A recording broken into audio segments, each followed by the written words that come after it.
அடியனுடைய பேர் பண்டிட் விஜய். நான் கோவைக்கு வந்து 27 வருஷம் ஆச்சு. எனக்கு சொந்த ஊர் நெல்லை மாவட்டம் சங்கரன் கோவில். இந்த துறைக்கு வந்து 27 வருஷம் ஆச்சு. கோவைக்கு வந்து 27 வருஷம் ஆயிடுச்சு. அருமை சகோதரி கேஎஸ் கிருஷ்ணவேணி எனது உடன்பிறவா சகோதரி. குறுகிய கால பழக்கம்தான். ஸோ அவங்க ரொம்ப ஜோதிட ஆர்வமாகி நிறைய விஷயங்கள் பண்ணணும், முன்னாடி வரணும் அப்படிங்கிற எண்ணத்தில் நிறைய முயற்சிகள் செஞ்சுக்கிட்டு இருக்காங்க.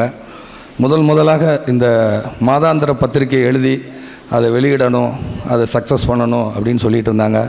தலைமை பொறுப்பு எனக்கு ஆசிரியராக வரணும்னு சொன்னாங்க. எனக்கு ஏற்கனவே நான் குமுதம் பக்தி ஸ்பெஷல் எழுதிட்டுருக்கேன், குமுதம் சேனல்லையும் பேசிகிட்ருக்கேன், அந்த ஒரு கான்ட்ராக்டில் சிக்கியிருக்கிறேன். அதுபோக நிறைய யூடியூப் சேனலில் பேசிகிட்டு இருக்கிறேன். இப்போ நியூஸ் 7ல் காலையில் சண்டே பேசிகிட்ருக்கிறேன். ஸோ ஏகப்பட்ட ஆதன் ஆன்மீகம், ஆதன் தமிழ், நிறைய சேனல், குமுதம் சேனலு, இப்படி ஏகப்பட்ட சேனலில் பேசு தமிழா பேசு அப்படின்னு சொல்லி பிஜேபியினுடைய இன்னொரு சேனல் பேசு தமிழா பேசு, இப்படி நிறைய சேனல்களில் பேசிகிட்ருக்கேன். இந்த வேலைப்பழுவும் காரணம். இன்னொன்று குமுதத்தில் வந்து நம்ம ஒரு ஒப்பந்தமாக இருக்கிறனால இப்போதைக்கு என்னால் முடியாதுமா அப்படின்னு சொன்னேன். ஆனால் தலையங்கம் மற்ற விஷயங்களில் எழுதுகிறேன், பொறுப்பாசிரியராக இருக்க முடியாது, ஆனால் சப்போர்ட் பண்ணுறேன் அப்படின்னு சொல்லி இந்த நிகழ்ச்சிக்கு வர சொன்னாங்க. நான் காலையில் 4 மணிலேருந்து இரவு 9 மணி வரைக்கும் நான் பேசணும் ஃபோனில். எதுவுமே யாரையும் நேரில் சந்திக்க முடியாது, எல்லாமே ஆன்லைன் அப்பாயின்மெண்ட்டு. இன்றைக்கி பே பண்ணாங்கன்னா 3 மாதம் ஆகும் என்கிட்ட பேசுகிறதுக்கு. என்னை விட்டு அப்படி 4 நாள் தூங்கிடுவேன், அவ்வளோ டயர்ட்னஸ்ஸு. இந்த நிலைமையில் எனது சகோதரி அழைச்சி நான் கண்டிப்பாக வர்றேம்மா, காலையில் கூட சும்மா முடிஞ்ச எப்படிம்மா பார்க்குறேன்னு சொல்லிட்டு வந்தேன். ஸோ இந்த ஜோதிடத்துறையில் இவ்வளோ தூரம் ஆர்வம் எடுத்து ஒரு பெண்மணி, சாமிஜி சொன்ன மாதிரி பெண்மணி வந்து இவ்வளோ தூரம் ஒரு முயற்சி எடுக்கிறாங்கன்னா ரொம்ப ஒரு பாராட்டுதல் கூடிய ஒரு விஷயம். அச்சு ஊடகம் வந்து இன்றைக்கி யாரும் வாங்குறதில்ல. ஸோ நம்ம ஜோதிடத்துறையில் இப்போ குமுதம் பக்தி ஸ்பெஷல் நிறையா ஆன்மீக புத்தகங்கள் வருது, ரொம்ப சிரமப்பட்டு தான் எல்லாருமே வெளியிடுறாங்க. இந்த சூழ்நிலையில் அவங்க ஆரம்பித்ததுக்கு நம்ம தைரியமான அவங்களுக்கு ஒரு மனநிலை. ஸோ அவங்களுக்கு நம்ம வாழ்த்து சொல்லணும். ஸோ அவங்க நிறையா ஜோதிட கிளாஸஸ்லாம் எடுக்கணும்னு சொல்லிகிட்டு இருக்காங்க. அதுக்கான சூழ்நிலை வரும்போது செய்யலாமா அப்படின்னு நானும் சொல்லிகிட்டு இருக்கேன். இவங்களுடைய ஆர்வம் என்பது ரொம்ப ஒரு நிறைய எனக்கே ஆச்சரியமாக இருக்குது. தம்பி எனது சகோதரர் ராஜாசங்கர் எங்கே இருக்கார், அவரெல்லாம் எப்படி தெரியுமா உங்களுக்கு? நல்லா அருமையான எனது சகோதரர் ராஜா, அப்படியே தாயி என்னுடைய ராஜாசங்கர், அவர் ரவிசங்கர் சார், இப்படி ரவிஜயகுமார் சார், இப்படி இத்தனை பேரை எப்படி செலக்ட் பண்ணி இத்தனை பேரை கூப்பிட்ருக்கீங்கன்னா அது பெரிய விஷயம். மேலும் இந்த ஜோதிடத்துறையில் நீங்கள் மேலும் வளரணும். நிறைய சான்றோர்கள் பெரியோர்கள்லாம் இருக்கிறாங்க. கண்டிப்பாக உங்களுடைய புத்தகத்தில் கண்டிப்பாக நான் எழுதுகிறேன். பொறுப்பாசிரியரை மட்டும் என்னால் 1 இயருக்கு இருக்க முடியாது. ஸோ கிரக சேர்க்கையை வச்சு இந்த பேரியலை பற்றி எழுதலாம். என்னுடைய பேரியல் கலை என்பது ஒரு சின்ன ஒரு விஷயந்தான். இப்போ ஒருத்தருடைய ஜாதகத்தில் செவ்வாய் புதன் காம்பினேஷன் இருந்தால், செவ்வாய் என்பது கனரகம், புதன் என்பது வங்கி, ஸோ கனரா பேங்கில் அக்கௌண்ட் வச்சுருப்பாங்கன்னு சொல்லிடுவேன். இவ்வளோதான் என்னுடைய மெத்தட். சனிங்கிறது அதீத குளிர்ச்சி, புதன்கிறது வங்கி, புதன் தான் கணக்கன். சனி புதன் காம்பினேஷன் இருந்தால் ஐசிஐசிஐ பேங்க்கில் அக்கௌண்ட் வச்சுருப்பாங்கன்னு ஈஸியாக சொல்லிடுவேன். இதில் 8 கூடையவர் பார்த்தால் ஐசிஐசிஐ பேங்கில் லோன் வாங்கினா கட்ட முடியாது, இந்த மேட்டரையும் சொல்லுவேன். ஒரு ஜாதகத்தை கொடுத்தா அவங்க பேர் என்ன, அந்த ஜாதகருடைய தகப்பனார் பேர் என்ன, அவங்க எந்த வெஹிக்கிள் வச்சுருக்காங்க, எந்த பேர் கொண்ட கல்லூரியில் படிச்சிருக்கிறாங்க, எந்த பெண்ணை திருமணம் முடித்து பிரச்சனையில் இருக்காங்க, ஸோ எந்த ஊரில் பெண் அமைஞ்சிருக்கும். ஸோ இது மாதிரி சொல்லக்கூடியதான் என்னுடைய பேரியல் கலை. நான் கிட்டத்தட்ட ஒரு 36 பேர்கிட்ட படித்து அதுக்கப்புறம் ஒரு கட்டத்தில் ரொம்ப ஸ்ட்ரகிள் ஆகி என்னுடைய குருநாதர் மூக்கையா தேவர் அவரை சந்தித்த பொழுது அவர் கொடுத்த கலையே இந்த கலை பேரியல் ஜோதிடம்னு. உதாரணமாக நம்ம கொங்கு பெல்ட்டில் சொல்லலாம்னு நினைக்கிறேன், சொல்லலாம்ல. கொங்கு மண்ணில் பார்த்தீங்கன்னா கொங்கு கவுண்டர் சமூகத்தில் நிறையா கூட்டங்கள் இருக்குது, நிறைய கூட்டம் இருக்குது. ஸோ அந்த 167 கூட்டத்தையும் சொல்ல முடியும் என்னால். ஒரு 2 நாளைக்கு முன்னாடி ஒரு ஜாதகம் பார்த்தோம். மிதுனம் என்பது பறவை வீடு, மிதுன ராசி என்பது பறவை வீடு, லக்கணம் தனுசு லக்கணம். அப்போ நீங்கள் காடை கூட்டத்தில் திருமணம் முடிச்சிங்களான்னு கேட்குறேன். காடை கூட்டத்தில் திருமணம் முடிச்சிங்களா? ஆமாம் சார், காடை கூட்டம். 4 கூடையவர் அங்கே சனியோட தொடர்பில் இருக்கார். உங்கள் தாயார் பிறந்தது ஆந்தை கூட்டமா? ஆமாங்கய்யா, எங்கள் அம்மா பிறந்தது ஆந்தை கூட்டம். ஏன்னா 4ங்கிறது அம்மா, மிதுனங்கிறது பறவை, சனிங்கிறது இருட்டு. ஸோ இரவு நேர பறவை, அது அவங்க கூட்டத்தில் அப்படி ஒரு பேர் இருக்குது. ஸோ இந்த மாதிரி சொல்லக்கூடிய முறையை என்னுடைய பெயரியல் ஜோதிடம். ஆதன் ஆன்மீகம் சேனலில் பார்த்தீங்கன்னா ஃபஸ்ட்டு ஒரு 3 வருடத்துக்கு முன்னாடி ஒரு செல்ஃபோன் நம்பரை வச்சு அப்பா பேர் என்ன, அம்மா பேர் என்ன, அவங்க எந்த பேங்கில் அக்கௌண்ட் வச்சுருப்பாங்க, திருச்சியில் செந்தண்ணீர்புரத்தில் அவங்க இருக்காங்களா, இந்த லொக்கேஷன் வரைக்கும் சொல்லி அவங்களுடைய சொந்த ஊர் சிங்கமுனரியா, சிங்கமுனரி பக்கத்தில் பிரான்மலையா அப்படின்னு சொல்லி அதை ப்ரூவ் பண்ணி அன்னையிலேருந்து என்னுடைய லைஃப் மாறுதலானது. என்னுடைய லைஃப்பில் எல்லாமே மாறிச்சு. ஸோ நம்மளுடைய உலகத்தில் தலை சிறந்த சாஸ்திரம் இந்து சாஸ்திரம். இந்து சாஸ்திரத்தை புரிந்து கொண்டவர்கள் குறைவு. இந்துவாகவே பிறந்து நம்முடைய கலாச்சாரத்தையும் நம்முடைய சாஸ்திரத்தையும் புரிந்து கொண்டவர்கள் குறைவு. பெற்றோர்கள் தன்னுடைய குழந்தைகளுக்கு நம்முடைய கலாச்சாரம் என்ன, நம்மளுடைய பாரம்பரியம் என்ன, பஞ்சகவியம்னா என்னன்னு கேட்குறாங்க இன்றைக்கி. ஸோ அவ்வளோ நம்ம இந்து சாஸ்திரத்தை சொல்லி வளர்க்கணும்.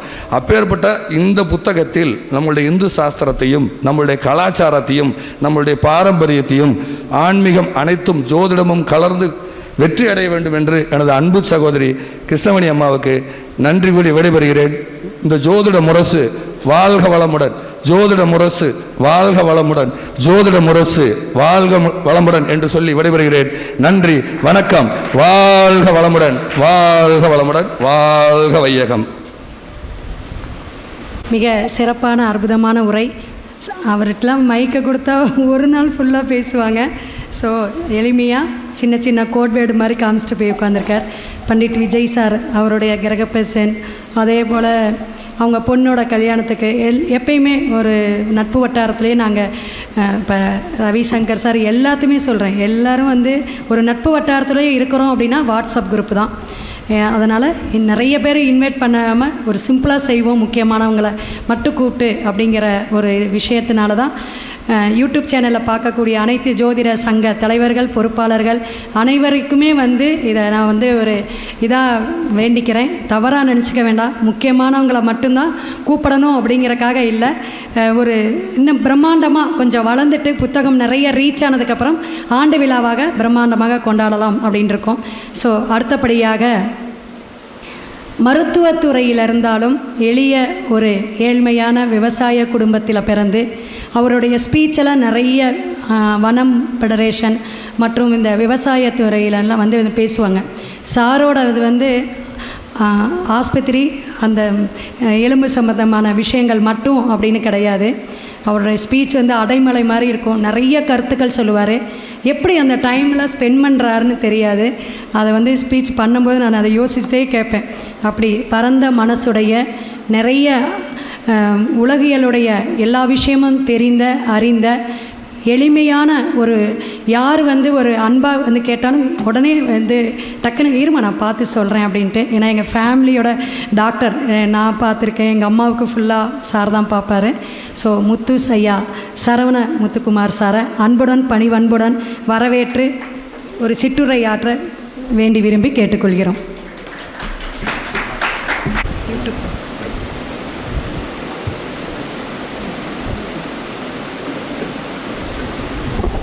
எல்லோருக்கும் இங்கு கூடியிருக்கும் அனைவருக்கும் எனது அன்பான வணக்கங்கள்.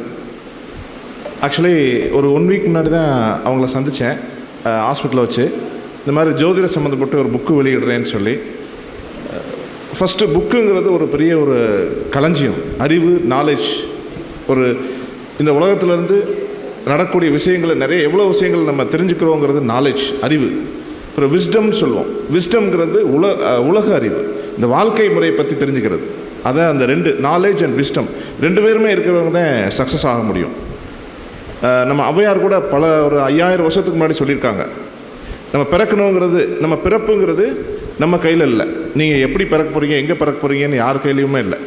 யாருக்கு பிறக்க போகிறீங்க, எந்த ஊரில் பிறக்க போகிறீங்கிறது ஃபஸ்ட்டு பிறப்பு. அடுத்து பிறந்ததுக்கப்புறம் நீங்கள் இந்த உலகத்திலேருந்து நல்ல அந்த நம்ம குறையெல்லாம் பிறக்கிறோம் இல்லையா, அனாமலைஸ் இல்லாமல் குறையின்றி பிறக்கிறாங்க. உடல் ஆரோக்கியமாக அந்த மைண்டு வந்து 6 அறிவோடு செலவிடக்கூடிய இன்டெலிஜென்ஸ், ஹை இன்டெலிஜென்ஸோட பிரெயின் வர்றதை அதுவும் நம்ம கையில் இல்லை. அதுக்கடுத்து நீங்கள் வாழும்போது அடுத்த ஸ்டேஜில் இங்கேருந்து நிறைய உலகத்துலேருந்து கற்றுக்குறீங்க, நிறைய அறிவு நாலேஜ் கெயின் பண்ணுறீங்க. கெயின் பண்ணிவிட்டு அதுக்கடுத்து இந்த நாலேஜ் உலகத்துக்கு கொடுத்துட்டு கடைசியில் தானமும் தர்மமும் கடைசியாக சொல்கிறாங்க. இந்த தானமும் தர்மமும் யார்கிட்ட கிடைக்குதோ அவர் மட்டும்தான் இறைவனடி சேர முடியும் அப்படின்னு ஔவையார் சொல்லியிருக்காங்க. அது ரொம்ப அற்புதமானது. 4 வரியில் சொல்லியிருப்பாங்க இந்த வாழ்க்கையை பற்றி. பிறக்கிறீங்க, குறையெல்லாம் பிறக்கிறீங்க, அறிவு ஆற்றலோடு வர்றீங்க, அதை சமுதாயத்துக்கு கொடுக்குறீங்க. தானம் தர்மம் இருந்து அப்புறம் கடவுளை நினைக்கும் போது இறைவனுடைய சேர முடியுங்கிறது. ஐயா சொன்னார், நானும் தென் மாவட்டத்தை சேர்ந்தவன், ஒரு சங்கரன் கோயில் பக்கத்தில் சொன்னார்.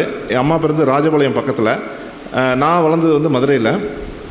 நான் ஒரு விவசாய குடும்பத்தில் பிறந்து டாக்டர் ஆகணும்னு ரொம்ப கஷ்டப்பட்டு கவர்மெண்ட் ஸ்கூலில் படித்து MBBS மதுரையில் பண்ணி PG என்ட்ரன்ஸு. எனக்கு அந்த மாணவர்களை பார்க்கும்போது நான் என் வாழ்க்கையில் பட்ட கஷ்டம்லாம் ஞாபகம் வரும். அந்த கவர்மெண்ட் ஸ்கூலில் ஃபீஸ் கட்டுற கூட ரொம்ப கஷ்டப்படுவோம் அப்போ. ஸோ அதெல்லாம் தாண்டி MBBS வாங்கிட்டு MS மாஸ்டர் டிகிரி பண்ணும்போது பார்த்திங்கன்னா அகில இந்திய லெவலில் 1,30,000 பேர் எங்கள் எக்ஸாம் எழுதுனாங்க. அப்போ அதில் நாங்கள் வெற்றி அடையணும். மொத்தம் 300 சீட்டு, டோட்டல் ஆல் ஓவர் இந்தியா 300 சீட்டு. எழுதினவங்க வந்து 1,30,000 பேர்.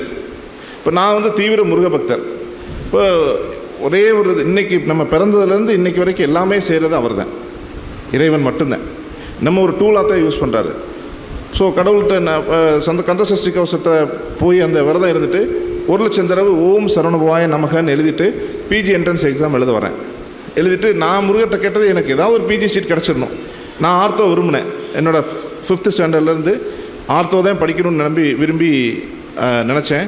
இப்போ ஆல் இண்டியா எக்ஸாமில் எனக்கு 2nd ரேங்க் கிடச்சிது இந்தியா லெவலில். ஸோ ஃபஸ்ட்டு அந்த MS ஆர்த்தோ சீட் நான் வாங்கும்போது முதல் சீட்டு நான் தான் எடுத்தேன் இந்தியாவிலே, எனக்கு பிடிச்ச காலேஜில் கவுன்சிலிங்கில். ஸோ அதெல்லாம் இறைவன் கொடுப்பார். அவர் அருமையான கருத்து. இந்த ஜோதிடம் இந்த வாழ்க்கையை பற்றி கணிக்கிறாங்க. நீங்கள் அந்த கால நேரத்தை வச்சு கணிச்சு இந்த நட்சத்திரம் இந்த அந்த சூரிய குடும்பத்தில் இருக்கக்கூடிய இதை வச்சு இந்த நவகிரகங்களை பற்றி கணிக்கிறாங்க இல்லையா, இது ஒரு அற்புதமானது. வேறு எந்த மொழியிலையும் இல்லை, எந்த மதத்திலையும் இல்லை, அவ்வளோ அற்புதமாக இருக்கும். நானே வந்து சில நேரம் வந்து அந்த சயின்டிஃபிக் ரிசர்ச் பண்ணும்போது பார்க்கும்போது அப்படியே அக்யூரேட்டாக இருக்கும். அவர் சொன்னார் பார்த்தீங்களா, அந்த ஒவ்வொரு பாயிண்ட் வந்து வேலிட் பாயிண்ட்டு. இது சயின்ஸு, இது கற்பனை இல்லை, சயின்ஸு. பட் நம்ம ஒரு வாழ்க்கையில் தெரிஞ்சுக்கிறது என்ன, நான் ஒரு மருத்துவராக 20-25 வருஷம் கடந்து வந்துட்டோம். இதிலேருந்து தெரிஞ்சுக்கிறது என்னென்னா, எல்லாத்துக்குமே இன்ப துன்பங்கள் உறுதியாக உண்டு. பிறப்பும் உண்டு, இறப்பும் உண்டு. அது ஆல்ரெடி டிசைடட். இந்த இன்ப துன்பங்களும் ஆல்ரெடி டிசைடட். விதிக்கோடுகள் படி நடக்க தான் போகுது. நீங்கள் நட்சத்திரப்படி உங்கள் குணாதிசயங்கள் அமையுது. இதில் ஒன்றே ஒன்று, நம்மளோட எண்ணங்களும் செயலும் நல்லா இருக்கிறப்ப இறைவன் அங்கே வருவார், கடவுள் கண்டிப்பாக அங்கே வந்துடுவார். அதில் எந்த மாற்றமும் இல்லை. நம்ம எண்ணங்களும் செயல்களும், நம்ம இந்த உலகத்துக்கு என்ன செய்ய முடியும், நம்ம எண்ணத்தில் நல்ல எண்ணம் வருது, நல்ல செயல் கொடுக்குறோம். இப்போ ஒரு டாக்டராக நான் என்ன செய்யணும், ஒரு பேஷண்ட் வரும்போது அவங்களோட ரத்தம் சொந்தமாக நினச்சி அவங்கள சரி பண்ணணுன்ற எண்ணத்தோட, அவங்கள தியாக உள்ளத்தோடு சரி பண்ணும்போது கட்டாயம் இறைவன் அங்கே வந்துடுவார், 100% வந்துடுவார். இது நான் ஒவ்வொரு தருணத்துலேயும் படிக்கிற மாணவனாக, காலேஜ் பருவத்தில் டாக்டரா, இளமையான டாக்டரா, அப்புறம் ஒரு முதிர்ச்சி அடைந்த டாக்டரா, எக்ஸ்பீரியன்ஸ் டாக்டரா, அதை நிறையா தடவை பார்த்துருக்கேன். நம்ம சல்லி ஆயிரும்னு நினச்சி அவங்களும் மனசார டாக்டர் நினச்சி அதை செய்யும்போது 100% இறைவன் மீதியை கை கொடுத்துருவார். நாங்கள் ஆக்சுவலாக ஈவன் ஒவ்வொரு உயிரை காப்பாற்றுறதும் ஒவ்வொரு உடலை சரி பண்ணுறதும் நாங்கள் ஒரு நாளும் நாங்கள் செஞ்சது நினச்சதே இல்லை இன்றைக்கி வரைக்கும். எல்லாமே இறைவன் எங்கள் மூலமாக செய்கிறாரு, அவ்வளோதான். அங்கே இப்போ எங்களுக்கு வந்து இஷ்ட தெய்வம் முருகப்பெருமான், கலியுக வரதன்.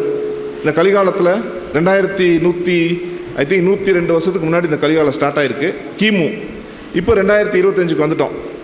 இன்னும் 4,35,000 வருஷம் இருக்குங்கிறாங்க இந்த கலியுகம். அதுக்கடுத்த யுகம் திருப்பி ஸ்டார்ட் ஆகும். ஸோ கலியுகத்தில் 30% கெட்டவங்க இருப்பாங்க, 30% நல்லவங்க இருப்பாங்க, 70% கெட்டவங்க இருப்பாங்கிறது எழுதப்பட்ட விதி. அதுபடி இந்த விதி நடக்குது. ஆல்ரெடி கிருஷ்ணர் சொல்லிட்டு போயிட்டார். ஸோ இவ்வளோ ஒரு அறிவும் இவ்வளோ இந்த வாழ்க்கையை பற்றியும் நம்ம நிறையா அப்படியே இறைவனை பார்த்தவங்க எழுதுனதே இருக்குது. அவ்வளோ சித்தர்களும் பெரிய பெரிய சிவனடியார்களும் எவ்வளவோ பேர் எழுதியிருக்காங்க. நால்வர்கள் சொன்னது, முருகப்பெருமானை பற்றி அருணகிரிநாதர் எழுதுனது, அருணகிரிநாதருக்கு அருள் கொடுத்தது, இதெல்லாம் சொன்னோம்னா எக்ஸ்டென்சிவாக இருக்கும். ஸோ கடவுள் சார்ந்து இந்த மனித பிறப்பும் கொடுத்தது அவர் தான். அவருக்காக நம்ம பிறந்திருக்கோம். அவர் நம்மளை ஒவ்வொரு உயிரினத்தையும், இந்த உலகத்தில் இயங்கக்கூடிய ஒவ்வொன்றையுமே கடவுள் ஒரு காரணத்துக்காக தான் படைச்சிருக்காரு. எதுவுமே வேஸ்ட் இல்லை. ஒவ்வொன்றும் நம்ம உடல் உறுப்பு இருக்கு இல்லையா, ஒரு டாக்டராக நாங்கள் மொத்தம் 24 உறுப்பு இருக்குது. அதில் 8 உறுப்பு வந்து vital ஆர்கன்ஸ்மோ, heart, லங்கு, liver, kidney, brain. அது மாதிரி 8 உறுப்பு வந்து வைட்டல் ஆர்கன்ஸ், இன்ஜின் மாதிரி. மீதியெல்லாம் இப்போ வீல் மாதிரி. இப்போ வீல் இல்லாமல் வண்டி இருக்கும், அது மாதிரி கை கால், லோக்கோமோட்டர் சிஸ்டம் சொல்லுவோம். அந்த மாதிரி இந்த உறுப்புகளை படைச்சிருக்கா இல்லையா, இதில் ஒன்று கூட வேஸ்ட் இல்லை. நகத்துக்கு கூட ஒரு ரீசன் இருக்குது, நம்மளோட ஹேருக்கு கூட ரீசன் இருக்குது, அந்த ஸ்கின்னில் கூட 5 லேயர் இருக்குது, ஒன்றுக்குமே ஒரு ரீசன் இருக்குது. அப்படியே அவ்வளோ அற்புதமாக படைச்சிருக்காரு. நம்மளோட லைஃப் பார்த்திங்கன்னா நம்மளோட லைஃபே பார்த்திங்கன்னா ஒரு லெவல் ஆக்சிஜன் இல்லாமல் ஒரு 5 நிமிஷம் கூட எந்த மனுஷனாலும் உயிர் வாழ முடியாது. இந்த அட்மாஸ்பியர் தாண்டி வெளியே போயிட்டோம்னா ஆக்சிஜன் கிடையாது, அது உயிரினங்கள் வாழ முடியாது. 5 மினிட்ஸ் கூட நம்ம பிரெயின் ஃபங்க்ஷன் ஆகாது. நம்மளோட ஏஜை பொறுத்து 3லேருந்து 5 நிமிஷத்துக்குள்ளே பிரெயின் டெட், மூளைச்சாவாயிரும். ஆக்சிஜன் இல்லாமல் பிரெயினே ஃபங்க்ஷன் ஆகாது. அடுத்து இதே மாதிரி சோடியம் பார்த்திங்கன்னா 135லேருந்து 145க்குள்ளே தான் இருக்க முடியும். கொஞ்சம் மேலே போச்சுனாலும் அன்கான்ஸ் ஆயிடுவாங்க, கீழே வந்தாலும் அன்கான்ஸ் ஆயிடுவாங்க. பொட்டாசியம் 3.5லேருந்து 0.5 கூடலாம், 0.5 கூடலாம், அதுக்கு மேலே பண்ண முடியாது. அதே மாதிரி 24 முக்கியமான எலமெண்ட்ஸ் இருக்குது. எலக்ட்ரோலைட்ஸ் இம்பேலன்ஸ் சொல்லுவோம், ஆக்சிஜன் லெவல்னு சொல்லுவோம், குளுக்கோஸ் லெவல் சொல்லுவோம். இது மாதிரி எல்லாமே அந்த லெவலுக்குள்ளே இருந்தால் மட்டும்தான் இந்த மனித உடலே இயங்கும். இதெல்லாமே அவர் தான் பண்ணுறார், நம்ம எதுவுமே பண்ணல. கிட்னியில் வந்து அவ்வளோ ஒரு 1.2 மில்லியன் நெஃப்ரான்ஸ் இருக்குது. அது வாட்டில் அது வேலை செஞ்சுட்ருக்கோம், நம்ம எதுவுமே செய்ய வேண்டியதில்லை. பிரெயின் வேலை செய்யும், ஹார்ட் வேலை செய்யும், லிவர் வேலை செய்யும், கிட்னி வேலை செஞ்சுக்கிட்டே இருக்கும். நம்மகிட்ட கொடுக்குற 2 நம்மளோட எண்ணமும் நம்மளோட செயல், அது மட்டும்தான் கடவுள் நம்மகிட்ட கொடுத்துருக்காரு. ஸோ அந்த எண்ணத்தையும் செயலையும் நன்றாக செய்யும் பொழுது அங்கே இறைவன் வருவார். இந்த நன்மை தீமைகள் நம்ம கூடிய இன்ப துன்பங்களை குறைச்சிடுவார், இன்பத்தை கூட்டி துன்பத்தை குறைச்சிடுவார். அந்த பக்குவம் அடைஞ்சிட்டாங்கன்னா they will be happy. So இந்த ஜோதிட முரசு அப்படிங்கிற பத்திரிகைக்கு என்னோடய மனமார்ந்த வாழ்த்துக்கள். இது நல்ல மக்களை ரீச் பண்ணி நல்ல ஒரு லட்சக்கணக்கான மக்களுக்கு இது பயனளிக்கணும். நல்ல எண்ணம் அவங்க மனசில் இருக்குது. எங்கே நல்ல எண்ணம் இருக்கோ அங்கே கடவுள் குடியிருப்பார். அந்த இடம் தான் எனக்கு ரொம்ப பிடிக்கும். அந்த வைப்ஸே காமிக்கும். தெய்வத்தை நினச்சி நம்ம செய்யும்போது அவர் சொன்ன கருத்துக்களாக ரொம்ப நல்லா இருந்துச்சு. அதாவது நம்ம கஷ்டத்தில் எப்படி இருக்கணுங்கிறத பக்குவப்படுத்தி, இதனால தான் உங்களுக்கு இப்படி இருக்குங்கிறது, இந்த நேரத்தில் இப்படி நடக்கணும், இந்த விதிப்படி இப்படி நடக்கணுங்கிறது தெரிஞ்சுக்கிட்டோன்னா நம்ம அதை ஏற்றுக்கிற பக்குவம் வந்துடும். அதை மாற்றுறதுக்குரிய வழிமுறையும் சொல்லுவாங்க. அப்புறம் நம்மளோட எண்ணத்துலேயும் செயலாலையும் நம்ம அதை மாற்ற முடியும். இறைவன் தான் இருக்கிறார், ஒவ்வொரு இடத்துலையுமே இறைவன் தான் இருக்கிறாருங்கிறது தான் நிதர்சனமான உண்மை.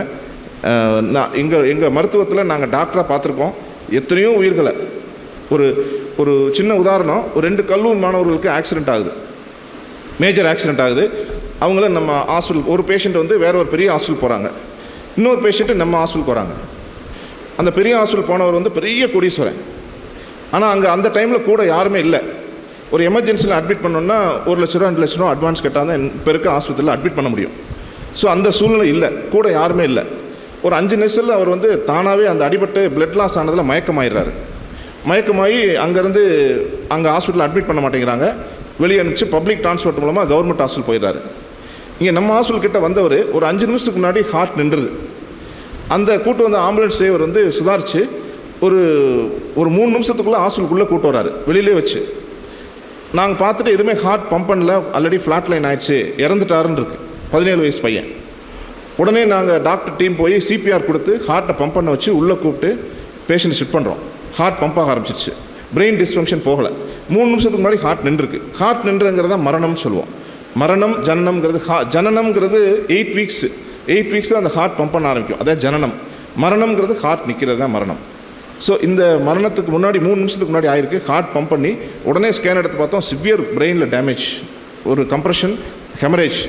உடனே ஒரு 40 மினிட்ஸ்க்குள்ளே ஆப்ரேஷனுக்குள்ளே எடுக்கிறோம், ஆப்ரேஷன் பண்ணுறோம். யாருன்னே தெரியாது. அவர் யாரும் தெரியறதுக்கே எங்களுக்கு 2 நாள் ஆச்சு. 17 வயசு பையன் காப்பாற்றியாச்சு, சர்ஜரி பண்ணியாச்சு, வென்டிலேட்டரில் இருக்கார். அப்புறம் கொஞ்சம் கொஞ்சமாக நார்மல் ஆகிட்டு வராரு. அந்த பணக்கார பையன் அங்கேருந்து போய் ஜிஹெச்சில் போய் 2 ஹவர்ஸில் இறந்துடுறான். அவன்கிட்ட எல்லா வசதியும் இருக்குது. அந்த பையனோட அப்பா வந்து ஹோசூரில் இருக்கார். கிட்டத்தட்ட 8 கோடி ரூபா வருஷம் டேர்ன் ஓவர் பண்ணக்கூடிய பெரிய கம்பெனி தொழிலதிபர் அவர். ஒரே பையன். இங்கே வந்து 2 நாள் கழித்து பார்க்குறோம். இங்கே நம்ம ஹாஸ்பிட்டலில் வந்து காப்பாற்றப்பட்ட பையன் வந்து ஒரு விவசாய கூலி, அவங்க அப்பா தேனி மாவட்டத்தில். இவர் வந்து அவர் பையனை எதுவுமே செய்யாமல் ஒரு நல்ல இடத்துக்கு வந்து காப்பாற்றிட்டார். ஆனால் அந்த பையன் கூட யாரும் இல்லாதனாலையும் பெரிய ஹாஸ்பிட்டலில் போக முடியாத சூழ்நிலை இருந்ததுனால கவர்மெண்ட் ஹாஸ்பிட்டலில் போய் அப்படியே இறந்துடுறாரு. அப்போ வந்து அவங்க அப்பா அப்படியே நிலை குலைஞ்சு என்கிட்ட அழுகும்போதே தெரிஞ்சு, பணத்தை வச்சு யாரையுமே காப்பாற்ற முடியாது, அவர்கிட்ட இல்லாத பணமா. ஆனால் அந்த நிமிஷத்தில் அது உதவி செய்யலை. நம்ம செஞ்ச செயல் தான் நம்மளுக்கு உதவி செய்யும். நம்ம செஞ்ச செயல் நம்மளுக்கு ஒவ்வொரு தருணத்துலேயும் ஒவ்வொரு கணத்துலேயும் நம்ம எத்தனை பேருக்கு நம்ம மனசார அந்த அன்பே சிவம்ங்கிற மாதிரி எல்லார் மேலேயும் அன்பு செலுத்தணும். அவங்களுக்கு என்ன தேவையோ அதை செஞ்சு கொடுக்குறோம். அவங்க மேலே இருக்க அந்த அன்பை செலுத்தி அந்த உள்ளே இருக்க சோல் மட்டும் பார்க்கணும். அது வந்து ஒரு சோல், அதுவும் ஒரு கடவுளோட படைப்புன்னு நினச்சி நம்ம அவங்களுக்கு செய்ய செய்ய செய்ய அந்த உதவிக்கு வந்து கடவுளோட படைப்பு தானே எல்லாரும். இப்போ நானும் என்னையும் கடவுள் தான் படைச்சார். என்னையும் சந்தோஷமான கடவுள் சந்தோஷப்படுறாரு என் பிள்ளைன்னு. அதே மாதிரி அவங்கள படித்தது எல்லாரும் படித்தது கடவுள். அவங்க செயல் அந்த தேனி மாவட்டத்தில் இருந்த ஏழ்மையான பையனுக்கு ஏதோ அவங்க தாத்தாவோ முப்பாட்டனோ ஏதோ செஞ்ச அந்த உதவி இன்றைக்கி அவனுக்கு உதவி செஞ்சுருக்கு. ஒரு பைசா கூட இல்லாமல் ஆப்ரேஷன் பண்ணுற அளவுக்கு. எங்களுக்கு அது பேஷன், உயிரை காப்பாற்றணுங்கிறது எங்கள் பேஷன். ஆனால் அவன் இங்கே வரணுங்கிறது அவன் விதி. ஸோ அந்த செகண்டில் தான் பார்த்தேன். அவங்க அப்பா என்கிட்ட சொன்னார், சார் நான் வந்து இவ்வளோ பெரிய தொழிலதிபராக வளர்ந்து 8000 கோடி டேர்ன் ஓவர் ஆகி எனக்கு அவ்வளோ பணம் இருக்குது, பல நாட்டுகளில் நான் பிஸ்னஸ் பண்ணுறேன், ஆனால் என் பணமும் நான் செஞ்சது எனக்கு இன்றைக்கி உதவி செய்யலை சார்னு சொல்லி இன்னுமே நான் இருக்க மாட்டேன், இதோட என் வாழ்க்கையை முடிச்சு போகிறேன்ட்டு கிளம்புனார். ஸோ அன்றைக்கி தான் நம்ம அந்த ஒவ்வொரு செகண்டும் நாங்கள் உயிர் கூடயே பார்க்குறோம் இல்லையா, யார் வந்து பிழைக்கிறாங்க, யார் நல்லாகிறா அப்படிங்கிறது. நம்ம ஆரோக்கியமாக இருக்கணும், கடைசி வரைக்கும் நம்ம கடமையை செய்யணும், நம்ம சந்ததி நல்லா இருக்கணுங்கிறதுக்கு இந்த ஒரே ஒரு நம்மளோட எல்லா மதங்களும் நம்ம மதமும் ஸ்ட்ராங்காக சொல்கிறது எண்ணமும் செயலும் நல்லா இருக்கணும், உதவி செய்யணும், மற்றவங்களுக்கு உதவியாக இருக்கணும், அன்பே சிவம்னு நினைக்கணும். இந்த ஜோதிட முரசு நல்லா வரும்னு நம்புகிறேன். கண்டிப்பாக நாங்களும் கூட இருந்து அது இவ்வளோ பேர் வந்து அந்த ஜோதிடத்தில் எக்ஸ்பர்ட்ஸை பார்க்குறது ரொம்ப பெரிய விஷயமா இருக்குது. நம்ம வாழ்க்கையை கணிக்கிறவங்க. ஸோ ரொம்ப நல்ல விஷயம். இங்கே இருக்கவங்கள பண்படுத்துறதுக்கும் அவங்களுக்கு எடுத்து சொல்கிறதுக்கும் இந்த மாதிரி கடவுள் தான் எல்லாத்தையுமே கொண்டு வர்றாரு. அதை உருவாக்கி இப்படி தான் நான் உருவாக்கிறேன்னு அவங்களுக்கு சொல்லிக் கொடுக்குறாங்க. அதை எடுத்து நம்மளுக்கு சொல்கிறாங்க. எப்படி எங்களுக்கு உடலை உயிரை காப்பாற்றுறதுக்கு எங்களுக்கு சொல்லிக் கொடுத்து எங்களை காப்பாற்ற வைக்கிறாங்க. அவங்களுக்கு இப்படி தான் நான் எழுதியிருக்கேன் உங்களை விதியை. இதெல்லாம் நம்ம அகத்திய முனிவர் காலத்திலேயே அகத்திய சுவடியெல்லாம் அவங்களாம் தெரிஞ்சிருக்கோம். எவ்வளோ வருஷத்துக்கு முன்னாடி எழுதிட்டாங்க. இப்படி ஒருத்தர் பிறப்பார், இங்கே தான் பிறப்பார், இப்படி தான் இருப்பார், இப்படி ஆவாருன்னு. ஸோ விதிப்படி எல்லாமே நடந்துக்கிட்டு இருக்கோம். ஸோ இது நல்லா வரும்னு நினச்சி இறைவனை பிரார்த்தித்து என் உரையை முடித்துக் கொள்கிறேன். அவரோட ஸ்பீச் நான் சொன்னல, இன்னும் நேரம் இருந்தால் நிறைய நமக்கு எக்ஸ்பிளைன் பண்ணியிருப்பார். சேவையுடைய அமைப்பையும் அன்பு பாசம் எப்படி இருக்கணும் எல்லாத்திட்டையும். இப்போ நம்ம உடம்பு முடியல அப்படின்னா நம்ம மருத்துவரை பார்ப்போம். அதே நம்மளுடைய ஃபேமிலியில் ஏதாவது பிரச்சனைகள், நல்ல விஷயத்துக்கும் சரி நம்மளுடைய பிரச்சனைக்கும் எங்கே தேடி போவோம் அப்படின்னா நல்ல ஜோதிட ஆசானை பார்த்து நம்ம ஒவ்வொரு ஃபேமிலிக்குமே நம்ம ஒரு மருத்துவர் வச்சுருப்போம். அதே போல் ஜோதிடரை நம்ம வச்சுக்கக்கூடிய காலகட்டத்தில் நம்ம இருக்கோம். ஸோ ரொம்ப அருமையான அற்புதமான உரை. இப்போ புத்தக வெளியீட்டு விழாவுடைய துவக்கம் எல்லார் முன்னாடியும் நம்ம புத்தகம் கொடுக்க போகிறோம். அதுக்கப்புறம் அவங்களுக்கு ஒவ்வொருத்தருக்கும் கௌரவிக்க போகிறோம். அதுக்கு முன்னாடி வெள்ளியங்கிரி சாமி அவர்களை வந்து பாதம் தொட்டு வணங்கி வரவேற்கிறோம். சார் கேதுவின் காதலன், ராகுவின் காதலன் ஒருத்தர் இருக்கார், பாபு சார்னு திருப்பூர், அவர் வரல. அதான் நான் சொன்னல, முக்கியமான ஆசான்கள் முக்கியமானவங்களை கொஞ்சம் கூப்பிட்டு நம்ம செய்யலாம், சிம்பிளாக செய்யணுன்னு தான் நினச்சேன். நம் மாநாடில் கண்டிப்பாக எல்லாருமே இன்வைட் பண்ணிடலாம். கேதுவின் காதலன் சார் ரவிசங்கர் சார் முன்னாடி வாங்க. சங்கர் சார் திருச்செங்கோடு சங்க தலைவர் வந்திருக்காரு, ரவிசங்கர் சார். ஒவ்வொருத்தருடைய சார் ஒரே நிமிஷம். அதே போல் ஜோதிடம் மருத்துவம் அல்லாது அரசியல்லையும் நாங்கள் பெரிய தொடர்பில் இருக்கிறோம் அப்படின்ட்டு பிஜேஎம்டியூசிஎன் தொழிற்சங்க தலைவியாக மாநில பொறுப்பில் இருக்கக்கூடிய சனாதன சக்தி சன் பாரத் அப்படிங்கிற அமைப்பிலையும் மாநில நிர்வாகியாக இருக்கக்கூடிய என்னுடைய உயிர் தோழி, உற்ற தோழி. அதாவது பெயர் நாமத்துக்கு ஒரு விஷயம் சொல்லுவாங்க. எப்படின்னா நம்மளுடைய நெருங்கிய நட்பு எப்படி வந்து அமையுமா அப்படின்னா முன்னோர்களுடைய பெயர் நாமம் அல்லது நம்ம அப்பாவுடைய பெயர் நாமத்தில் கூட தாத்தா அப்பா நீங்கள் நல்லா யோசித்து பார்த்தீங்கன்னா தெரியும், அவங்க தான் நெருங்கிய ஒரு நட்பாக அமைவாங்க அப்படின்ட்டு. ஏன்னா கந்தசாமி எங்கள் தாத்தா பேர், எங்கள் அப்பார் பேர் வந்து காந்தி கணேசன். அடுத்தது எனக்கு ரொம்ப குறுகிய காலமாக ஒரு 1.5 ஆண்டு தான் பழக்கம் இருந்தாலும் எனக்கு எல்லா விஷயத்திலையும் ஆதரவாகவும் அரசியலையும் எனக்கு ஒரு பொறுப்பையும் கொடுத்து என் கூடையே பயணிக்கக்கூடிய உற்ற தோழி அவர்களுக்கு இந்த தருணத்தில் நான் கண்டிப்பாக நன்றியை தெரிவிச்சுக்கணும். கவிதாஜி அவர்களை அனைவருடைய சார்பிலும் வருக வருக என வரவேற்கிறோம். என் கூடையே பயணிக்கக்கூடியவங்க, அவங்களுடைய பிஜேஎம்டிசி குரூப்லேருந்து பொறுப்பாளர்கள் மற்றும் தலைவர்கள் வந்திருக்காங்க. பிரதீப் சாரு, கார்த்திக் சார், அம்சவல்லி, இதுபோல் சென்னையிலேருந்து 2 பேர் வந்திருக்காங்க. விஜயன் சார் வந்திருக்காங்க. அவரெல்லாம் பெரிய மூத்த அரசியல்வாதிகள். அதாவது எல்லாருமே பெரிய ஆளாக தான் வந்திருக்கீங்க. அனைவருடைய பொற்பாதம் தொட்டு வணங்கி வரவேற்று இப்போ நம்ம புத்தக வெளியீட்டு விழாவுக்கு வந்து துவங்குவோம். சார் வந்து வெள்ளிங்கிரி சார் நீங்கள் வாங்க சாமி. மடாதிபதி தம்பிரான் சுவாமிகள் எல்லாரும் இருந்து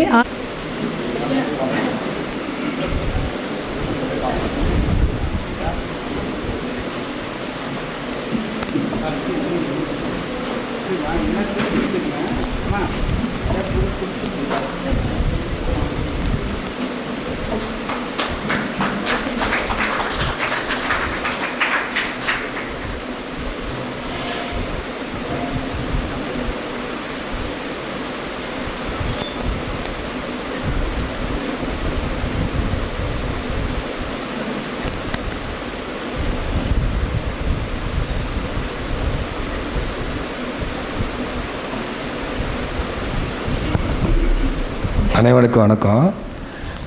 ஒரு அடிய சிறு பிள்ளை ஜோதிட பிதாமகர், ஜோதிட பீஷ்மர் திரு அபயம் சீதாராமன் ஐயா, அவர் பேரை சொல்ல மறந்ததுக்கு ஐயா அவங்க மன்னிச்சுக்கிறேன்னா. அவங்கள இன்றைக்கி தான் நான் முதல்ல பார்த்துருக்கேன். ஐயாவை பற்றி நிறையா கேள்விப்பட்டிருக்கேன். எனக்கு ஒரு மூத்த அண்ணனாக திரு பாலமுரளி அண்ணா, அவர் ஐயாவை வச்சு நிறையா வகுப்புகள்லாம் எடுத்திருக்கிறாங்க. ஐயாவை பற்றி நிறையா கேள்விப்பட்டிருக்கேன். மிகப்பெரிய ஒரு சான்றோர், மிகப்பெரிய ஜோதிட ஆசான், எல்லாரையும் ஈர்க்கக்கூடிய ஒரு மாபெரும் அஸ்ட்ராலஜியில் பெரிய டாக்டரேட் வாங்கினவங்க ஐயா. அவங்க பேரை மிஸ் பண்ணதுக்கு நான் மன்னிப்பு கேட்டுக்கிறேன். பெரிய பெரிய ஜோதிட ஆசான்கள்லாம் மூத்த ஆசான் ஐயா. ஐயா நீடூழி வாழ இறைவனை வேண்டுகிறேன். நன்றி, வணக்கம். அபயம் சீதாராமன் சாருடைய ஜோதிட பயணமெல்லாம் சொன்னோம்னா அவ்வளோ பிரமிப்பாக இருக்கும். ஏன்னா தமிழ்நாட்டில் வந்துட்டு அத்தனை ஆசான்களை உருவாக்கியவர். நான் ஒரு ஆண்டு முன்னாடி தான் அவருடைய வகுப்பில் ஆன்லைனில் பேசிகிட்டு இருக்கும்போது, நீ நல்லா வருவடாமா அப்படிம்பார். உனக்கு எவ்வளோ உற்ற துணியாக இருக்கணும்னு ஆலோசகராக இருக்கிறேன்னு நான் புத்தகம் சொன்னனே எனக்கு. ஏன்னா வளர்ந்து வரவங்களுக்கு வந்து முன்னோர்கள் தான் நமக்கு வழிகாட்டியாக இருக்கணும். அப்பேற்பட்ட ரொம்ப ஒரு அற்புதமான குருஜி ஐயா அவர்களை தான் முன்னாடி பேச வச்சுருக்கணும். ஏன்னா கொஞ்சம் எல்லாருமே வந்தோடனே பேசினா தான் யூடியூப்பில் வருது, இருந்தாலும் வந்தோடனே பேசினா தான் அதுக்கு வெயிட் ஜாஸ்தி.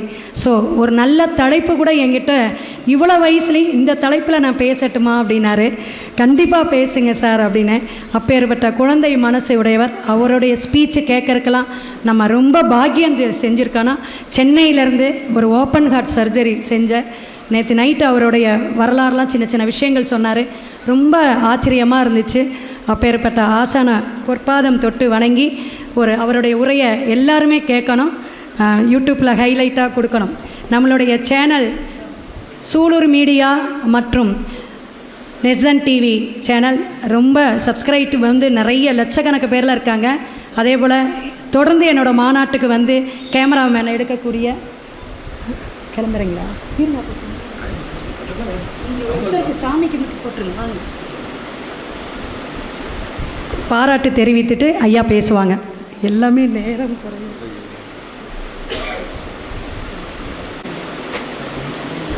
கேது வாழ்க. நம்ம சங்கர்ஜி பண்டிட் விஜய் அவர்களுக்கு கௌரவப்படுத்துகிறார்.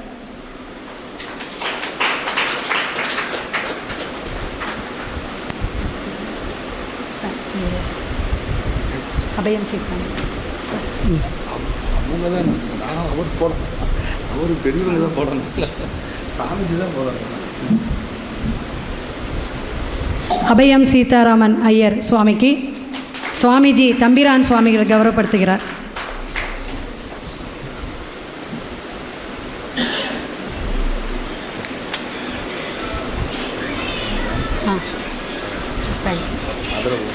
பண்டிட் சார் கிளம்புறதுனால தான்.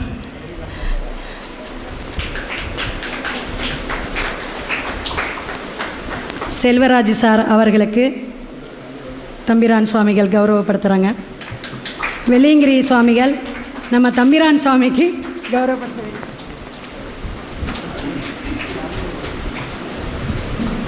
பெரிய நிறுவனம் வச்சுருக்காங்க, மடாதிபதி 2 பேருமே.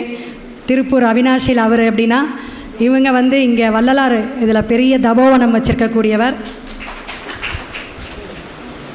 சார் நீங்கள் வெள்ளியங்கிரி சாமிக்கு கௌரவம்.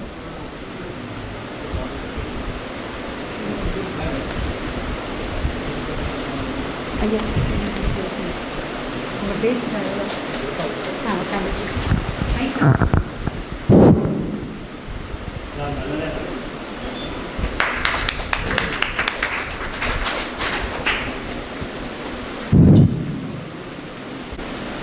ஹரி ஓம் ஸ்ரீ குருப்யோ நமக. எல்லாம் வல்ல எல்லாவுமாகிய ஆதி பரம்பொருள் ஐயா நாராயண வைகுண்ட சுவாமியின் அருளால் இங்கு வந்திருக்கும் அத்தனை ஜோதிட மேதைகளுக்கும் சான்றுகளுக்கும் என்னுடைய பணிவான நமஸ்காரத்தை தெரிவித்துக் கொள்கிறேன்.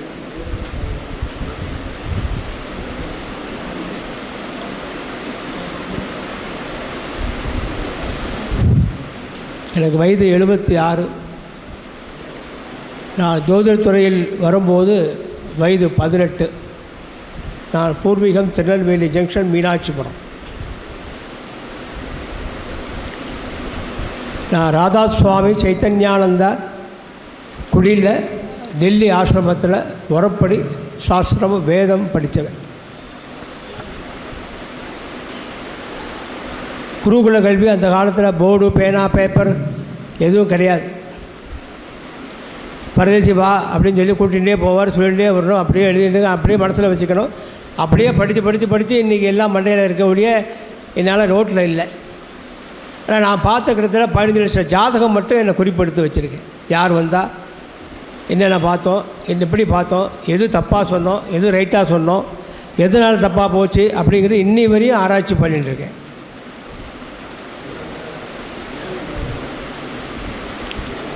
இப்போ நம்ம எல்லாம் தெரியாமல் வந்தது, என் குருநாதர் முதல்ல சொல்லிக் கொடுத்த பாடமே தான். தெரியாமல் வந்தது, புரியாமல் போனது. இது டாக்டர் தான் பதில் சொல்லணும். ஒரு தாயால் கொடுக்கப்பட்ட சரீரம் வேறு, தந்தையால் கொடுக்கப்பட்ட ஆத்மா வேறு. இந்த ரெண்டுக்கும் சம்பந்தமே இல்லை. அப்போது தெரியாமல் உள்ளே வந்திருக்கோம்னா அவளும் தெரியாமல் நம்மளை கூப்பிட்டுட்டா, நானும் தெரியாமல் உங்கள் அப்பா அம்மா வயிற்றுக்குள்ளே வந்துட்டேன். ஏன் வந்தேன் அப்படி இன்னி வரையும் தெரியல. யாராவது சொல்லுங்கள், அவன் காலில் விழுந்து நான் சாஷ்டாங்க நமஸ்காரம் பண்ணுறேன். நம்ம யார், நான் எங்கேருந்து வந்தேன், எதுக்காக வந்தேன், இந்த பொறுப்பையே எடுத்தேன், இந்த தாய் வயிற்றுக்கே வந்தேன்.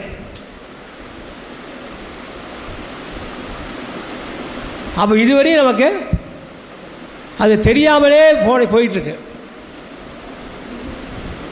புரியாமல் போனது இன்னி வரையும் யாரையுமே நம்ம புரிஞ்சிக்க முடியல.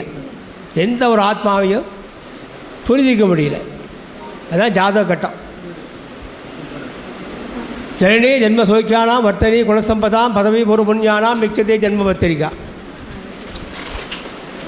ஜனனிங்கிறது நீ ஜனிச்ச ராசி. நீ உங்களுடைய ஜனிச்ச ராசி என்ன, தத்துவம் என்ன, காரத்துவம் என்ன, பாவத்துவம் என்ன, நிறம் என்ன, நீ எதை கொண்டு பிறந்திருக்கிறாய். அதான் என்ன சொல்கிறது, ஒரு தாய் மூத்திரத்தை அடிக்கினா அந்த குழந்தை என்ன ஊனமாக பிறக்கும் டாக்டர் சொல்லணும். மலத்தை அடிக்கினா என்ன ஊனமாக, எந்த உறுப்பு ஊனமாகும் சொல்லணும். ரெண்டையும் அடைக்கினா எந்த உறுப்பு கண்டிப்பாக முழுமையாக சரியாகாதுன்னு சொல்லணும். இது சாஸ்திரத்தில் இருக்குது.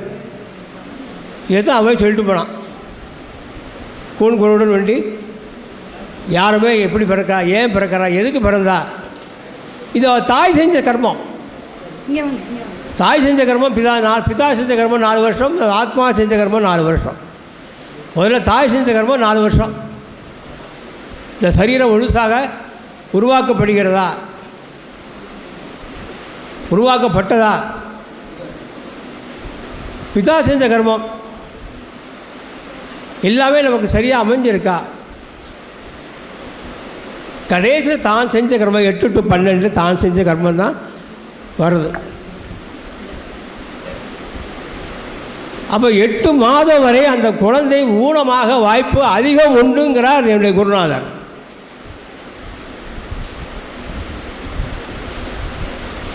இது தாயோட மனோநிலையை பொறுத்து தான் அந்த குழந்தையுடைய வளர்ச்சி. இது ஜாதகத்தில் முதல்ல நமக்கு தெரியணும். யாராக இருந்தாலும் எப்பேற்பட்ட ஜோசியராக இருந்தாலும் இந்த குழந்தை ஊனமாக இருக்கா, முழுசாக பிறந்திருக்கா, நல்லபடியாக வந்திருக்கா, சிசரினா, நாளைக்கு இந்த உறுப்புலாம் பாதிக்கப்படும் அப்படி முதல்ல கட்டத்தில் இருக்குது. நமக்கு அது புரியலை. இதுதான் குருகுடியில் நாங்கள் குருகுலத்தில் படித்தது.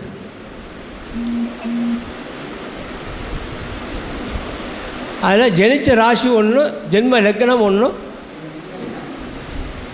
ஜனனி ஜென்ம சௌக்கியானாம். சௌக்கியங்கிறது 4ஆம் பாவம். ஜனனி ஜென்ம சௌக்கியானாம். வர்த்தனி உன்னுடைய வர்த்தத்தை குலத்தை வர்த்தி பண்ணுற உன்னுடைய மனைவி 7. வர்த்தனி குல சம்பதம். சம்பத்துங்கிறது 9. அதுதான் சொத்து. வீடு வாசல் கார் பங்களா ஒன்றும் சொத்து கிடையாது. நீ சம்பாதிச்சது என்ன?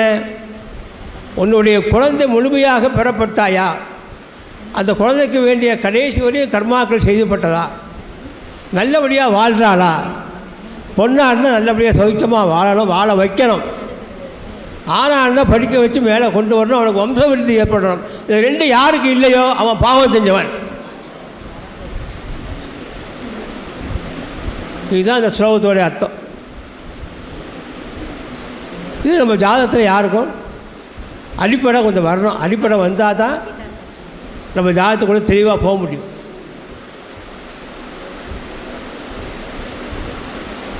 இவ்வளோ கண்டுபிடித்து நம்ம சொல்கிற வரைக்கும் நமக்கு திசாபதி தேவையில்லை, நட்சத்திரம் தேவையில்லை, ராசி தேவையில்லை.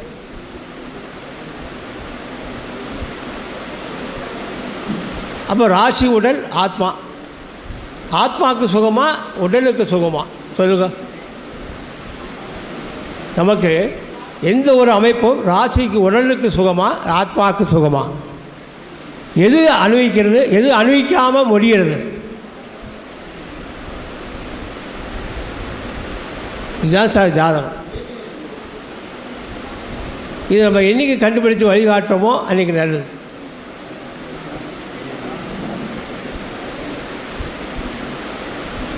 அப்போ வர்த்தனை குலசம்பதாம் பதவி பூர்வபுண்ணியானம். உன்னுடைய பதவி என்ன? நீ செஞ்ச தர்மம், நீ செஞ்ச அர்த்தம், செஞ்ச காமத்தின் ஆசைகளை குறைச்சிக்கிறது. மோட்சத்துக்கு நீ வழி தேடணும். நதி எப்படி தன்னுடைய பாதையை தேடிக்கொள்ளுதோ அது மாதிரி நீ மோட்சத்துக்கு வழி தேடிக்கொள்ள வேண்டும். மோட்சம் உன்னை தேடி வரவே வராது. நீ மோட்சத்துக்கு வழி தேட வேண்டும்.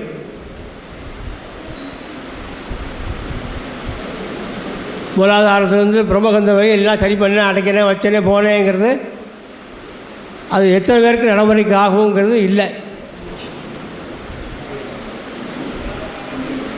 சாமியை நான் மன்னிக்கணும். ஏன் சொல்ல வரேன், இந்த சரீரம் தாய் தந்தையாருக்கு செய்யப்பட்ட காம இச்சையான உடம்பு. இந்த ஆசையை நம்மளால் குறைக்கவே முடியல. அப்பாட்டில் இல்லாம மாதிரி அம்மாட்ட இல்லை, அம்மாட்ட இல்லாமல் அந்த அண்ணன்ட்ட இல்லை, அண்ணன் தங்கச்சிமா இல்லை, யார்ட்டுமே அனுகூலமாக நம்ம இல்லை, இருக்க முடியல. எந்த குழந்தையும் உருப்படியாக வாழ்கிறதில்ல.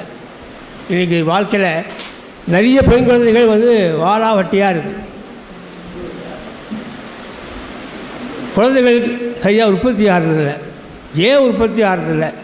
அவருடைய வளர்ப்பு என்ன, ஆகாரம் என்ன, அவன் என்னத்தை ஒழுங்காக சாப்பிட்றான், இதை நம்ம ஊட்டி விட்டோங்கிறது இன்னி வரையும் பெரியவா வழிவகுக்கவில்லை எந்த ஊர்லேயும்.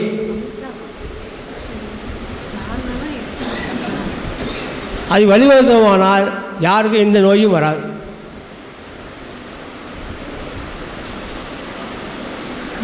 இப்படி தான் இருக்கணும், இப்படி தான் சாப்பிட்ணும், இப்படி தான் போகணும். அப்போ எப்படி சாப்பிட்றது, எப்படி இருக்கிறது?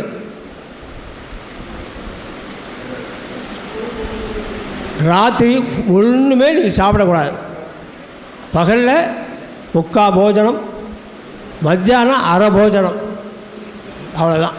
அப்புறம் ராத்திரி ஒன்றுமே இருக்கக்கூடாது.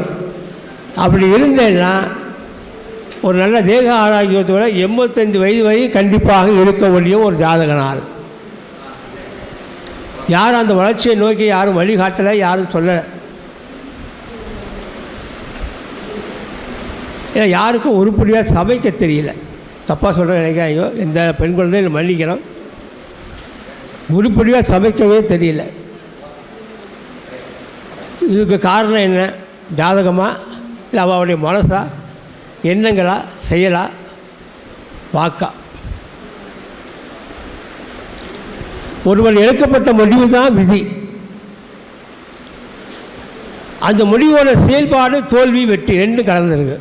நீ எதை எடுத்துட்டியோ அந்த வழியை போயின்ட்டுருக்க, அது வரக்கூடிய கஷ்டத்தை நீ சந்தித்து தான் ஆகணும். அதான் விதி. தோல்வி வந்தாலும் சரி, நஷ்டம் வந்தாலும் சரி, கஷ்டம் வந்தாலும் சரி, முதல்ல தீர்மானம் பண்ணக்கூடிய மனோபக்குவம் நம்மகிட்ட இல்லை. முதல்ல ஜாதகம் குருநாதர் எங்கள் குலகுருவத்தை சொல்லிக் கொடுத்த பாடமே தான். ஜாதகத்தை சொல்லி தரல யாரும். 6 மாதத்துக்கு இந்த போதனை தான். அதுக்கப்புறம் தான் ஜாதகத்தையே திருப்பினார் அவர். இது திருநெல்வேலியில் பிறந்து ஒரு மன்னார்பட்ட ஒரு ஆஸ்பத்திரியில் பிறந்து கடைசி இன்றைக்கி டெல்லியில் வந்து உட்காந்து என்னை படிக்கிறேன்னா காரணம் என்ன? நீ உனக்கு எனக்கு என்ன சம்பந்தம்? உனக்கு நான் குருவா? இது முதல்ல அறிஞ்சிக்கோ. அப்போ போதனைங்கிறது யாருக்கும் எப்படி போதனை, எந்த மாதிரி போதனை, எப்படி போதிக்கணும், எந்த நூலில் உள்ள ஒரு கணக்கு எந்த ஜாதகத்தையும் ஒத்து வராது. எந்த ஜாதகத்தில் உள்ள கட்டமும் எந்த நூலோட ஒத்து வராது. இது சத்தியம்.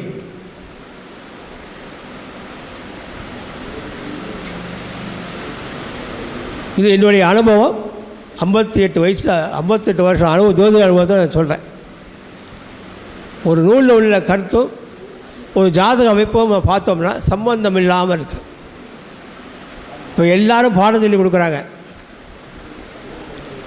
எல்லோரும் படிக்கிறா. ஆனால் எத்தனை பேர் அது மேலே வரா, எத்தனை பேர் புரிஞ்சுக்கிறா, எத்தனை பேர் ஜெயிச்சு வரா, எங்கே தோக்குறோம் எங்கே ஜெயிக்கிறோங்கிறது நமக்கு தெரியல. ஒரு திருமண பொருத்தம் பார்க்க தெரியல. எங்கே போய் சொல்கிறது, எதை போய் வருத்தப்படுறது? ஒரு சாதாரண திருமண பொருத்தம் பார்த்து இந்த ஜாதகம் 60 கல்யாணம் பண்ணிப்பானா, புத்திர பாக்கியம் உண்டா, டைவர்ஸ் ஆகுமா ஆகாதாங்கிறது முதல்ல தீர்மானம் பண்ணிட்டு தான் பொருத்தத்தையே சேர்க்கணுங்கிறது விவாக விஞ்ஞானம். நான் விவாக விஞ்ஞானம் சொல்கிறேன். யாரும் மறுபடியும் அதை கையாளலை. இல்லை ரெடி இருக்கிற கையில் வச்சு டிக் பண்ணி 10க்கு 7, 10க்கு 6, 10க்கு 9 அப்படின்னு நம்ம எதில் ஜெயிக்கிறோம் எதில் தோக்குறோம் எல்லாருக்கும் எந்த ஜோதிடருக்கும் நம்ம நல்ல பேர் வாங்க முடியல சார். ரொம்ப வருத்தமாக இருக்குது, வேதனையாக இருக்குது, கஷ்டப்படுறேன்.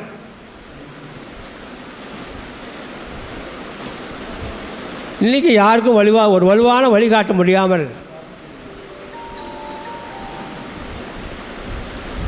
ஜாதகத்தில் எல்லா வழிமுறைகளும் இருக்குது, எல்லா டெக்னிக்கும் இருக்குது. ஆனால் அதெல்லாம் வந்து நம்ம கை கொடுக்குமாங்கிறது இல்லை. என்னோடய வயசில் எல்லாரையும் நான் பார்த்துட்டேன். எல்லா அனுபவத்தையும் ஒரு அடைஞ்சிருக்கேன். என்னுடைய எழுதி வச்ச ஜாதகத்தை வச்சு தான் இன்றைக்கி நான் படிச்சுட்டு இருக்கிற எந்த ஜோதிட புத்தகமும் கிடையாது.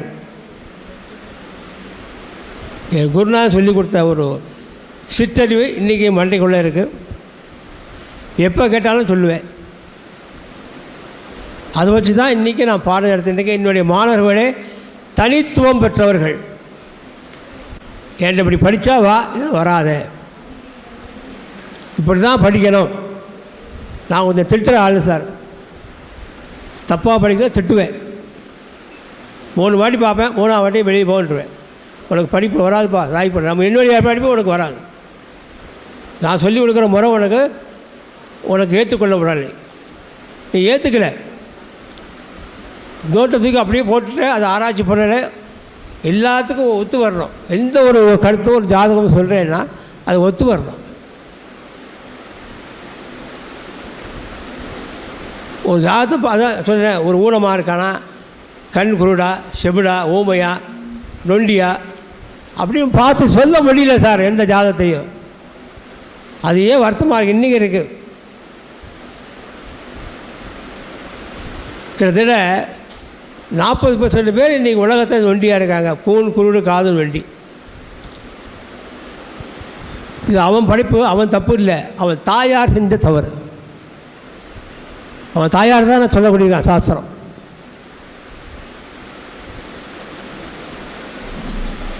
அப்போ நம்ம ஜாதகத்தில் என்ன சொல்கிறது? நீ இந்த கிரகம் பாவம் பண்ணி பாடல, கர்ப்பஸ்தானத்திலேயே தாயார் இப்படி இருக்கணும் தீர்மானம் பண்ணியிருக்கு.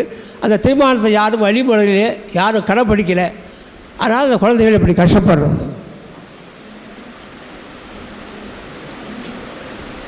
அதனால் நம்ம வந்த வழி யார், எங்கேருந்து வந்தோம், எப்படி வாழ்கிறோம், என்ன படித்தோம், என்ன வேலை பார்த்தோம். படித்து முடித்தோட கல்யாணத்துக்கு போயிடுறாங்க. அவனுக்கு வேலை பார்த்து கொடுக்கணும் யாருக்கும் தோணலை. ஜாதகம் வரான், படிக்கிறான், திருமணத்துக்கு பார்க்குறாங்க. தொழிலை பற்றி கேட்டால் தொழில் இன்னி வரையும் சிறப்பாகலை. எனக்கு என்கிட்ட வந்த ஜாதகம் 85% ஜாதகம் தொழிலில் வலிமையாக இல்லை சார்.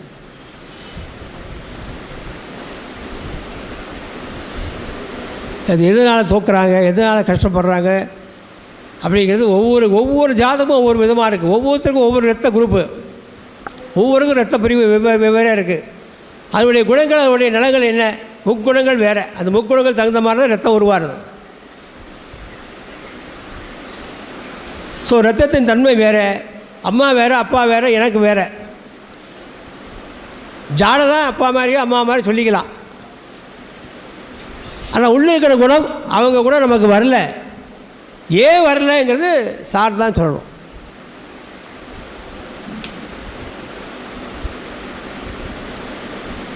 நான் பிவி ராமன் இன்ஸ்டியூட்டில் ஐகாஸில் வைஸ் பிரசிடெண்ட்டாக இருந்து வந்துடுவேன். எவ்வளவோ போராடி ஜெயிச்சு சொல்லி யாருமே இது வரையும் ப்ரூவ் பண்ணலை சார். நல்ல ஒரு வாக்கு வரல. எல்லா நூல்களும் இருக்குது, ஆனால் அந்த நூலில் இந்த வார்த்தைகள் இல்லை. எல்லா நூல்களும் இருக்குது, நூல்களை படித்து தான் அவள் சொல்லிக் கொடுக்குறான். ஆனால் அது அப்ளிகபிள் ஆகலை. அதை பொருத்தி பார்க்கும்போது நம்ம தோற்று போடுறோம்.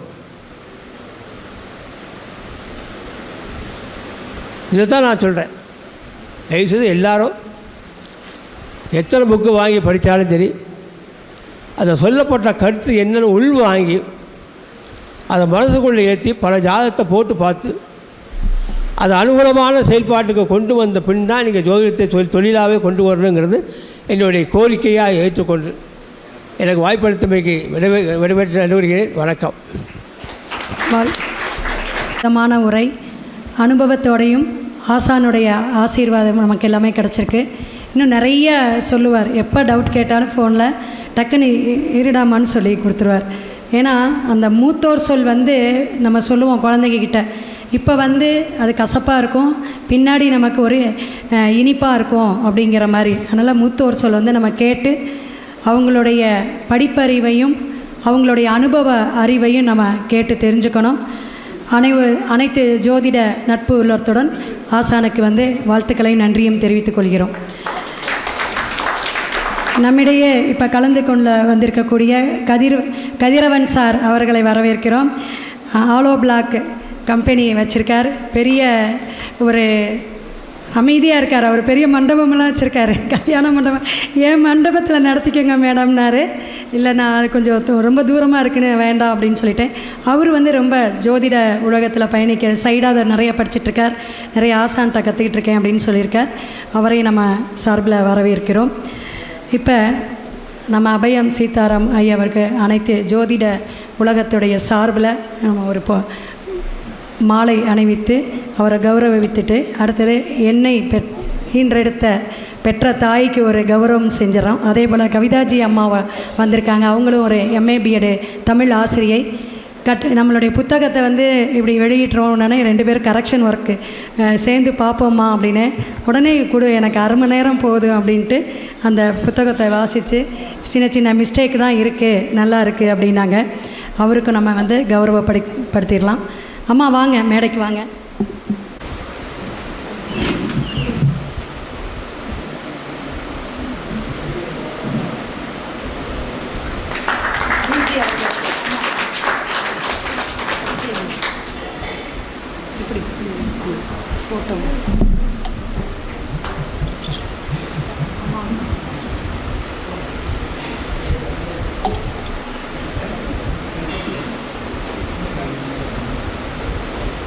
சரஸ்வதி அம்மா வாங்க.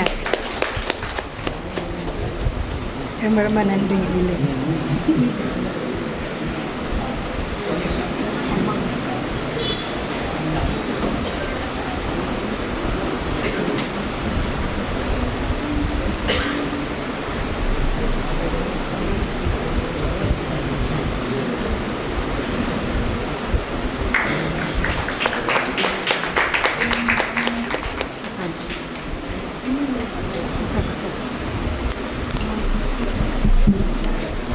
மேலும் ராஜா சங்கர் திருச்செங்கோடு சங்க நிறுவனர், நிறைய கருத்தரங்க மீட்டிங் மற்றும் மாநாடெல்லாம் நடத்திட்டு இருக்காரு.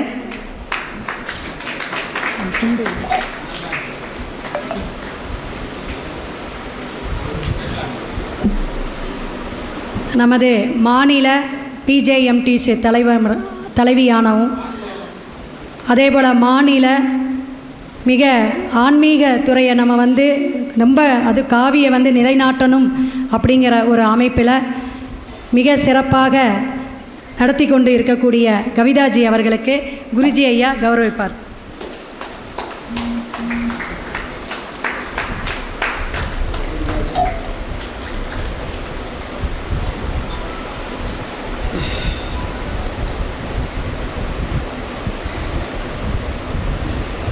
வந்திருக்கக்கூடிய ராஜா கிருஷ்ணன், அதாவது தேவர் ஃபிலிம்ஸ் ஐயா, ராஜா கிருஷ்ணன் சார் வாங்க.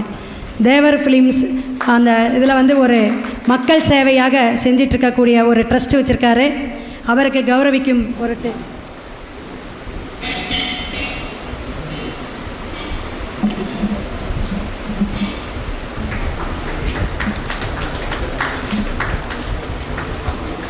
உயிரோட்டமாக இருப்பதற்கும் நம்மளுடைய உடல் ஆரோக்கியத்திற்கும் பிளட்டு ரொம்ப முக்கியம் அப்படிம்பாங்க. அதை வந்து இரத்த தானம் கொடுக்கறதுங்கிறது அவ்வளவு சாதாரண விஷயம் இல்லை. அதை வந்து ட்ரஸ்ட்டாக வச்சு நடத்திட்டுருக்க தன்னுடைய வாழ்க்கையில் ஒரு பெரிய திருப்பு முனையாக எடுத்து நடத்தி கொண்டு இருக்கக்கூடிய நமது ஃபவுண்டர் டொனேஷன்லாம் வந்து பிளட் டொனேஷன்லாம் நிறைய குரூப்பில் கேட்டுகிட்டே இருப்பார். மிக நல்ல ஒரு நட்பு உள்ளம் கொண்டவர் சங்கர்ஜி அவர்களை ஜீவஜோதி அறக்கட்டளை நடத்தி கொண்டு இருக்கக்கூடிய அவரை மேடைக்கு அழைக்கிறோம்.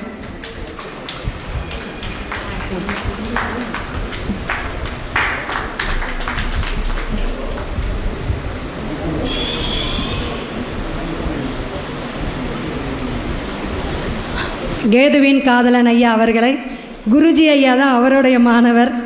அதாவது சொல்லியிருக்கேன்ல, நிறைய பேர்த்த உருவாக்கியவர் அவர் தான். வந்து சென்னையிலேருந்து நான் குருஜி ஐயாவை அழைச்சிட்டு வரேன்னு இவ்வளோ பக்குவமாக பொறுப்பாக அழைச்சிட்டு வந்த மிக பெரிய ஆசான். 16வது கருத்தரங்கம் எனக்கு சென்னையில் ஏற்பாடு பண்ணி செய்து கொடுத்த அற்புதமான மனிதர். மைக்கு அவர்கிட்டலாம் கொடுத்தோம்னா 4 மணி நேரம் போதாது. மிக சிறப்பான எம்பெருமான் நாராயணரோட டிவோட்டி, அவர் மகா பெரியவரோட டிவோட்டி. முடிச்சுட்டு யூடியூப்பில் பேசிடலாங்க சார்.